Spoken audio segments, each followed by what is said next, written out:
Hi everyone, I'm Wilson Liu. Today I'm going to give you a presentation about some general problems associated with our incentive compensation program for our company, Widget. What I'm going to tell you is about what is ICP and what potential problems ICP may bring about. After that, I will analyze some performance rating and give you and identifying the problems from the rating. So I think everyone heard about what is ICP. ICP aims to motivate our workers to exert the best effort by giving 10K bonus to our top 20% of workers. The top 20% of workers are selected by the Employee Bonus Committee, and they are based on the supervisory ratings. However, some potential problems may arise. The first problem is that there could be a waste of resources, since we can use the money in other alternative ways such as health insurance and some welfare. And the second is that some jealousy may arise between workers, because there is only 20% of workers who can get the 10K bonus. And the first thing is that, and I think it's the most important thing, is that the fairness of the performance rating is really doubtful. And I'm going to show you some evidence to show that the evaluation data is not fair enough. In the following section, I will only focus on workers who are getting rating 9 or 10 because they are the most possible people who can get a 10K bonus. In this graph, it shows the portion of it shows the rating distribution divided by gender.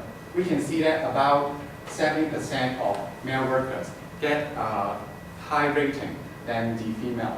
70% is a considerably large amount of people in our company. So, I would say that there is a bias that sits in gender, because the supervisor may think that the male workers are more powerful and smarter than the female one. So that tends to give a high rating to the male worker instead of the female. The second is I have divided our workers into 4 groups according to their age. We can see that about 80% of workers aging about 40 get high rating than the others. So, in other words, that means that older workers can get a high rating than the newcomers. The supervisor may think that the older worker have much more experience than the younger one.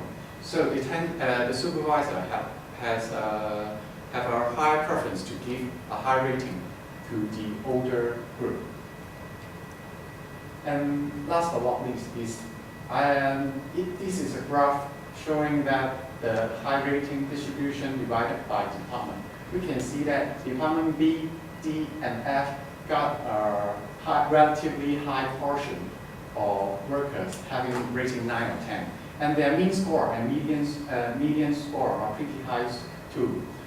And I've also spotted out another interesting thing is that although Department C got the lowest portion of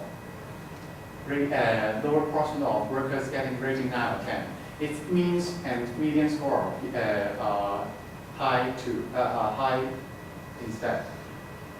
Why such bias occurs?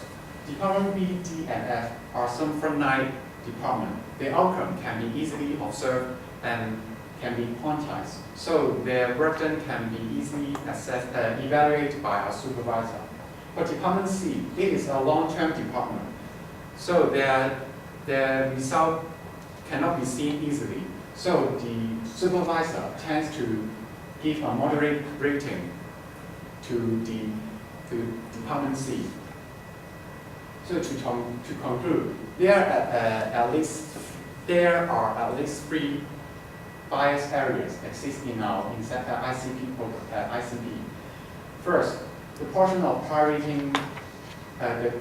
getting high rating for older workers is easily higher than the newcomers, and for male workers, it's also higher than the female workers. But Department B, D, and F, they have a relatively high portion of getting high rating than other departments. So, since the supervisors are very subjective and their preference can be vary with different supervisors, and also the evaluation data is a little bit outdated. So I would suggest our company to evaluate our workers, so such that to avoid such bias occurs, so such that the ICP program can become more fair. And this is the end of my presentation. Thank you.